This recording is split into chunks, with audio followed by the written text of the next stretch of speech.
So in this video, I'm going to take a look at a couple of things. As I mentioned in the last video, going to look at what happens if you replace x with negative x, replace x with its opposite, or what happens if you replace the function f of x or y if you replace that with its opposite. It turns out that both of those are reflections, either reflecting it left and right.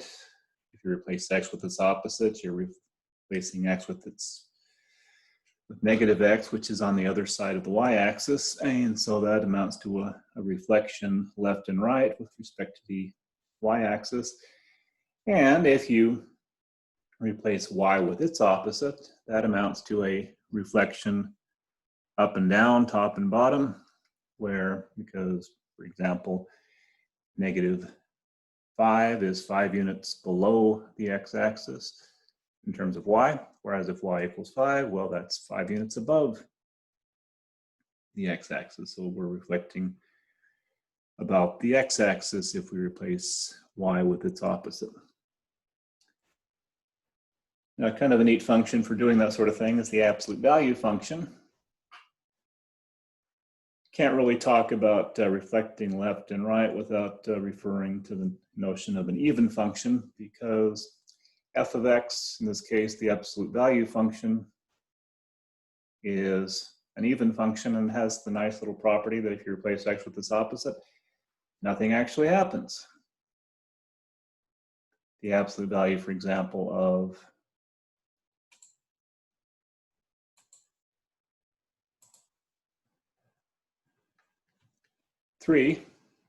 f of 3 would be the absolute value of 3, which is absolute value of a positive number, is just that number, 3. And the absolute value of a negative number is what happens if you strip the sign away, or if you take its opposite. So the opposite of a negative is positive, so on. And so f of 3 and f of negative 3 have the same absolute value. We see that up here on this line, f of the opposite of x, still calling it y. It's important to recognize that y and f of x mean exactly the same thing. So anyway, f of the opposite of x is the absolute value of x of the opposite of x. The absolute value of the opposite of x is the same thing as the absolute value of x. They're exactly the same thing. If we look at that geometrically, so if I change my screen share here, so we're going to look at GeoGebra. This is the absolute value function. It has a V shape. It's very popular in calculus because it's probably about the simplest function you can find that has no derivative at some particular point. That point would be right here at 0, 0. So if you go into calculus, which are very early on, you're going to see a lot of absolute values, and they're going to use them as the prime example of a function that doesn't have a derivative at a point. It has a derivative everywhere to the right of 0, 0, derivative everywhere to the left of 0, 0. The derivative in both those cases turns out to be just the slope of the line. But there is no derivative at 0, 0. That sharp turn is the equivalent of being undifferentiable, not having a derivative at that particular place. Now, if you want to put the absolute value in GeoGebra and actually in quite a few other types of programs, kind of standard here is we have y, so I'm down here in the input box at the bottom, y equals, and absolute value is often just ABS. ABS, parentheses, put the x in there. And you'll notice it changed color because my new absolute value function is apparently blue and it's overwritten the green one that I had there before. I'll just go ahead and delete that. See if it'll delete. Nope, just deleted the one on top. Okay. All right, so in fact, this is a fairly simple graph to look at. Makes it easy to talk about reflecting it left and right. But as I mentioned, if you reflect it left and right, if I were to go ahead and try graphing f of the opposite of x, y equals the absolute value, ABS, parentheses, the opposite of x, negative x, and you'll notice it's exactly the same curve. Now, actually, if we were able to color code just half of it, I don't know if you can do that with this program, but I'm sure there's some way you could do that. So suppose we were to go ahead and color code it so that the right side is red and the left side is yellow. In the original F, well, then G would actually just switch those two things around, so the red would be to the left and the yellow would be to the right. And then we'd be able to see that it actually did something. But here it looks like it didn't do a thing because, again, the absolute value of negative x is the same thing as the absolute value of x because it's an even function. Or it's an even function because that's true. Okay, so anyway, I'm not going to be able to look at reflecting this about the y-axis because I just reflected it about the y-axis and nothing happened in terms of the graph.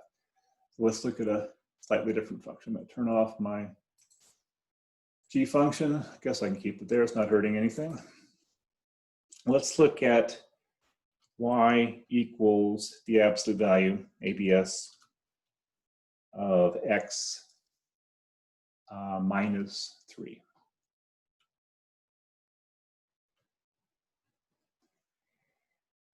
Now you recall, talked about this in the last video, the x minus 3 is going to take the original graph and shift it 3 units to the right, and we can see that with the purple curve here. The program finally decided I wasn't going to type anything more, and it went ahead and drew something for me. And we can see it's the same shape, it's just been shifted right. Let's turn off the originals and just concentrate on following that thing. Now, what's going to happen if I replace x with its opposite? Well, what we're going to find is every point in the original graph here is going to take the x value that we have and replace it with its opposite. So 3 will be transformed to a corresponding y value, same y value at negative 3. 5, which currently has a y value associated with it of 2, 5 goes with 2. Well, 5 was going to be, the corresponding point is going to be moved to negative 5 and 2. Because if I were to plug negative 5 into my new function after I replace x with its opposite, well, the negative 5 would be replaced with 5. And then that's going to go over here and say, okay, that goes up to 2 and so on. Okay, so let's look at that. So what I'm talking about here is the function y equals the absolute value, ABS, and I'm going to put in the opposite of x, which will reflect it. So far it's just drawn the absolute value function for me, and then minus 3, and there you see it, the green or grayish curve here, which looks like GeoGebra has labeled that as equation P, or function P, is the opposite of x minus 3.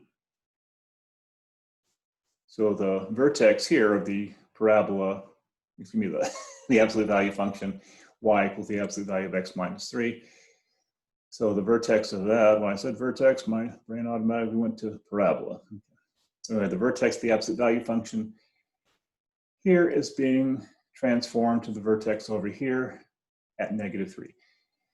The point 0, when x equals 0, y equals 3, so the point 0, comma 3 here, it didn't change. It stayed where it's at because the opposite of 0 is 0.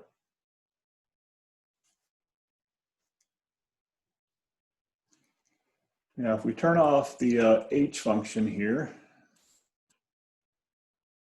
and you look at this, you say, well, would probably say, well, couldn't we get there by taking the absolute value and just adding 3? Because then it would shift it 3 units to the left instead of the 3 units to the right that we started with, and you get exactly the same curve.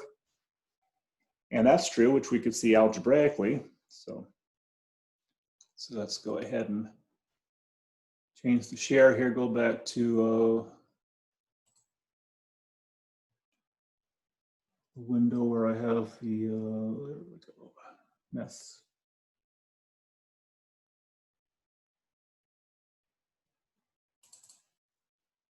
Not sure if that's what I wanted to go to. Let's see.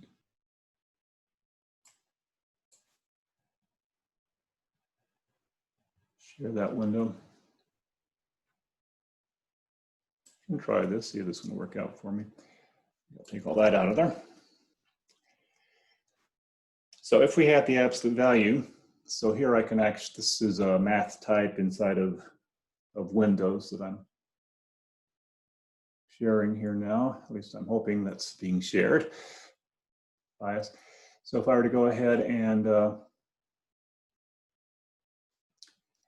go up here, I can click on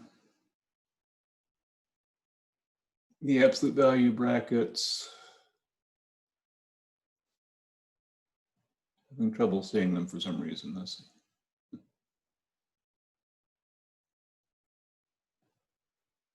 Pretty sure they're here. Oh, why don't I see them? Oh, there it is. Okay. All right. So what I was talking about, so we have the opposite of x minus 3. So the minus 3 shifts it 3 units to the right, and the opposite then took that and reflected it about the y-axis with respect to the y-axis, meaning every x value on the right is replaced by the corresponding opposite on the left. And I could call this y, but I really just want to look at the algebra of what's going on here. So that's equal to the same thing as the absolute value. So I'll just go ahead and copy that and paste it, maybe the easiest way to work with it. I could, if you look at the negative x minus 3 inside here, we could factor out a negative 1. And then in parentheses, we would have x plus 3. So I need to change that to a plus sign. Okay. Well, that's the same thing as, so I'm going to temporarily paste and do some manipulation here. Easiest way of doing it, I think. So we would have the absolute value. It turns out that the absolute value of negative 1 times x plus 3, the absolute value has the property that the absolute value of a product is the product of the absolute value. So what that means is I can separate this thing into 2 different absolute values. I think I'll just take the x minus 3 out of there, and we'd have negative 1, and then we would have the absolute value again of x plus 3.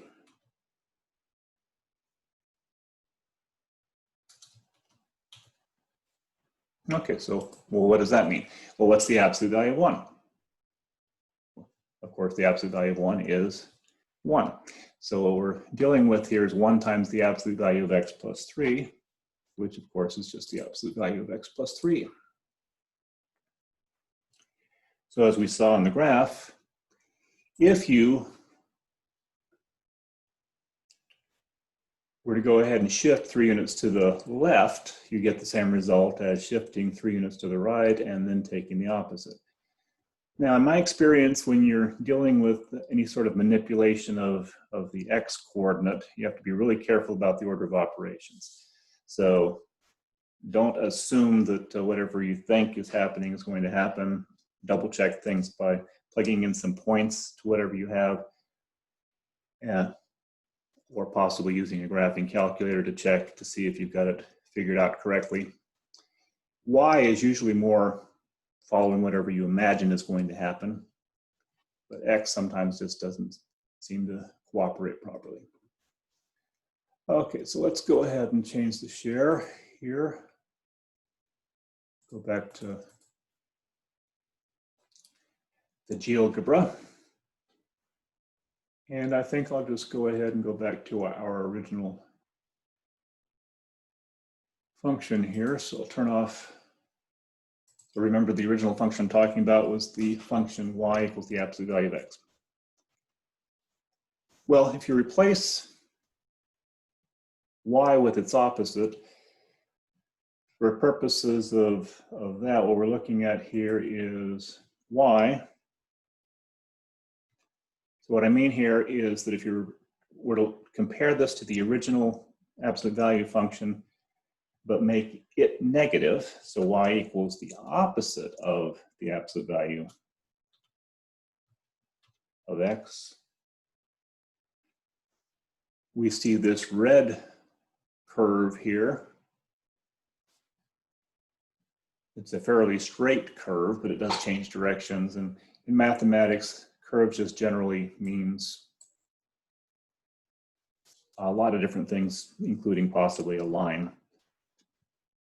I tend to think of lines as not being curvy, but the way that terminology is used in mathematics is sometimes a little bit different from how you might use it in ordinary speech. So what we see is it was reflected with respect to the y-axis, excuse me, the x-axis. So it's a horizontal reflection. You could call it a flip if you wanted to, but reflection is the accepted terminology here. It's reflected about the x-axis. So if you replace x with its opposite, you reflect about the y-axis. If you replace y with its opposite, you reflect about the x-axis. Now, if you do both of those reflections and you find that you have the same graph you started with, then we call that an odd function. So an even function is symmetric with respect to the y-axis. An odd function is symmetric with respect to, in a certain sense, both axes, but what that really amounts to is you have to reflect left and right, reflect up and down, and the only point that stays unchanged then is the origin. So we say it's an odd function is symmetric with respect to the origin. An example of an odd function would be y equals x cubed. So let's go ahead and turn these off here and take a quick look at that. So if I had y equals x cubed, y equals x to the third power,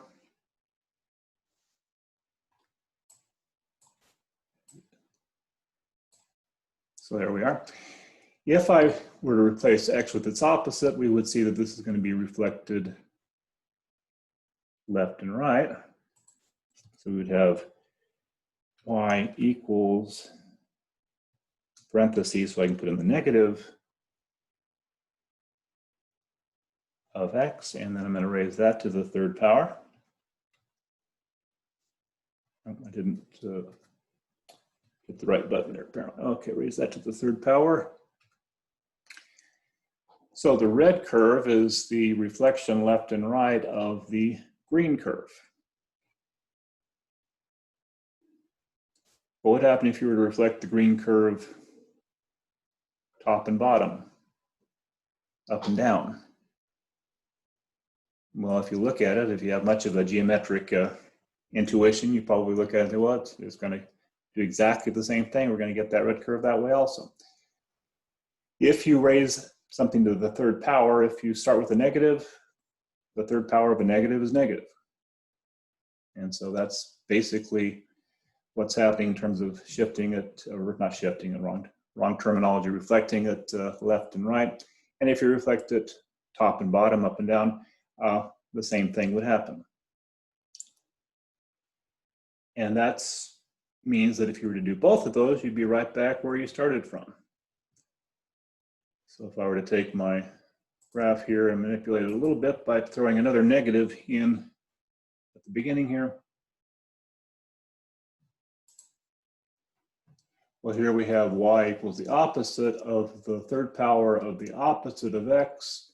This is one of those situations where two negatives make a positive and nothing has actually changed. Technically, the original y equals x cubed was reflected twice, and once it was reflected twice, because it's an odd function, we're right back where we started from. Okay, I don't like to make these videos too long, so we'll go ahead and keep it at that and pick up on some of these ideas in a future video.